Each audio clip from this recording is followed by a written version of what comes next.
இந்த வீடியோவில் வந்து பார்த்திங்கன்னா ஊர் பெயர்களினுடைய மறு பெயர்களை வந்து நமக்கு வந்து பார்க்க போகிறோம். ஸோ ஃபஸ்ட்டு திருச்செந்தூர் அப்படிங்கிறது வந்து நம்ம இப்போ சொல்கிறோம். ஸோ இதுக்கு முன்னாடி வந்து பார்த்திங்கன்னா திருச்சீரலைவாய் அல்லது செந்தூர் அலைவாய் அப்படிங்கிற பேர்லாம் அழைக்கப்பட்டிருந்துருக்குது. ஸோ அதை தான் நம்ம வந்து திருச்செந்தூர் அப்படின்னு சொல்லி நம்ம இப்போ சொல்லிகிட்ருக்குறோம்.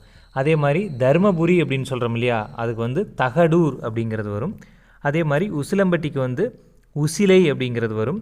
அதே மாதிரி காஞ்சிபுரத்துக்கு வந்து காஞ்சி அப்படிங்கிறது வரும். அதே மாதிரி பாளையங்கோட்டைக்கு வந்து பாலை அப்படிங்கிறது வரும். அதே மாதிரி ஸ்ரீவைகுண்டம் அப்படிங்கிறது வந்து ஸ்ரீவை அப்படின்னு வரும். அதாவது இதற்கு திருவைகுண்டம் அப்படின்னு சொல்லுவாங்க. ஏன்னா ஸ்ரீ அப்படிங்கிறது வந்து சமஸ்கிருத வார்த்தை அப்படிங்கிறதுனால அதற்கு தமிழில் வந்து திரு, ஸோ திருவைகுண்டம் அப்படிங்கிறது வரும். அதே மாதிரி ஸ்ரீவில்லிபுத்தூர் அப்படின்னு சொல்லலாம், அல்லது திருவில்லிபுத்தூர் அப்படின்னு சொல்லலாம். அதுக்கு திருவி ஸ்ரீவி அப்படின்னு வரும். அதே மாதிரி அருப்புக்கோட்டைக்கு வந்து அறுவை அப்படின்னு வரும்.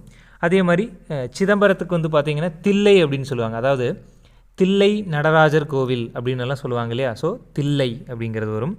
அதே மாதிரி திருக்குருகூர் அல்லது ஆழ்வார் திருநகரி அப்படின்னு சொல்லுவாங்க. அதைத்தான் வந்து குறுகை அப்படின்னு, அதாவது நம்மாழ்வார் பிறந்த ஊர் தான் இது. இந்த ஆழ்வார் திருநகரி திருக்குருகூர் அப்படிங்கிறது வந்து நம்மாழ்வார் அவர்கள் பிறந்த ஊர் தான் அது, குறுகை. அதே மாதிரி பழவேற்காடு அப்படிங்கிறது வந்து புலிக்காடு அப்படின்னு சொல்லுவாங்க. பழவேற்காடு ஏரி அல்லது புலிக்காட்டு ஏரி அப்படின்னு சொல்லுவாங்க இல்லையா, அது. அதே மாதிரி உறையூர் அப்படிங்கிறது உரந்தை அப்படின்னு வரும். அதே மாதிரி திருவாரூர் அப்படிங்கிறது வந்து ஆரூர் அப்படின்னு வரும். அதே மாதிரி மயிலாப்பூர் அப்படிங்கிறது வந்து மயிலை அப்படின்னு சொல்லுவாங்க. அதே மாதிரி வண்ணாரப்பேட்டை அப்படிங்கிறது வந்து வண்ணை அப்படின்னு சொல்லி வரும். அதே மாதிரி பூவிருந்த வள்ளி அப்படின்னா வந்து பூந்தமல்லி அப்படிங்கிறதான். அடுத்து சைதாப்பேட்டை அப்படிங்கிறது சைதை அப்படின்னு சொல்லுவாங்க. அதே மாதிரி வானவன் மாதேவி அப்படிங்கிறது மானாம்பதி அப்படின்னு சொல்லுவாங்க.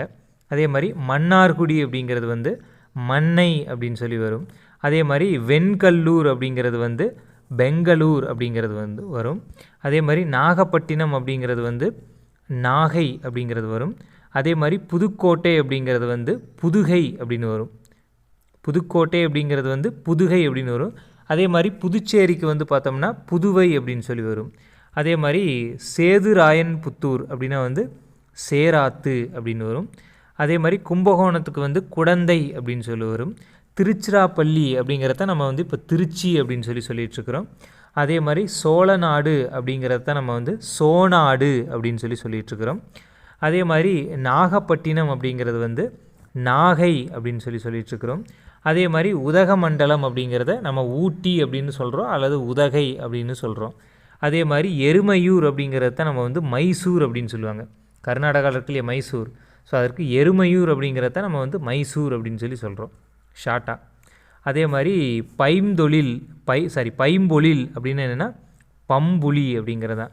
அதே மாதிரி கோவன்புதூர் அப்படிங்கிறத நம்ம வந்து இப்போ கோயமுத்தூர் அப்படின்னு சொல்கிறோம். அதே மாதிரி கோவை அப்படின்னு சொல்கிறோம். அதே மாதிரி தேவக்கோட்டை அப்படிங்கிறத நம்ம வந்து தேவோட்டை அப்படின்னு சொல்கிறோம். திருநெல்வேலி அப்படிங்கிறத வந்து நெல்லை அப்படின்னு சொல்கிறோம். அதே மாதிரி செங்கற்பட்டு அப்படிங்கிறத செங்கை அப்படின்னு சொல்கிறாங்க. ஆமாம், செங்கல்பட்டு அப்படின்னு சொல்கிறோம். அடுத்து தஞ்சாவூர் அப்படிங்கிறது வந்து தஞ்சை அப்படின்னு சொல்கிறாங்க. அடுத்து திருநின்றவூர் அப்படின்னா வந்து திண்ணனூர் அப்படின்னு சொல்கிறாங்க. கோடலம்பாக்கம் அப்படின்னா வந்து கோடம்பாக்கம் அப்படின்னு சொல்கிறாங்க. கோடலம்பாக்கம் அப்படிங்கிறத கோடம்பாக்கம். அதே மாதிரி சின்னத்தரிப்பேட்டை அப்படிங்கிறத நம்ம வந்து சிந்தாதிரிப்பேட்டை அப்படின்னு சொல்லுவோம். சின்னத்தரிப்பேட்டை அப்படின்னு தான். அடுத்தது செங்கழு நீர்பட்டு, அதை தான் வந்து செங்கல்பட்டு அப்படின்னு சொல்கிறோம். அதே மாதிரி திண்டீஸ்வரம் அப்படிங்கிறத நம்ம வந்து திண்டுக்கல் அப்படின்னு சொல்கிறோம். திண்டீஸ்வரம் அப்படிங்கிறத நம்ம வந்து திண்டுக்கல் அப்படின்னு சொல்கிறோம். அதே மாதிரி விருதுநகர் அப்படிங்கிறத நம்ம வந்து விருதை அப்படின்னு சொல்கிறோம். அதே மாதிரி மதுரை அப்படிங்கிறத நம்ம வந்து இப்போ மதுரை அப்படின்னு சொல்லிகிட்ருக்குறோம்.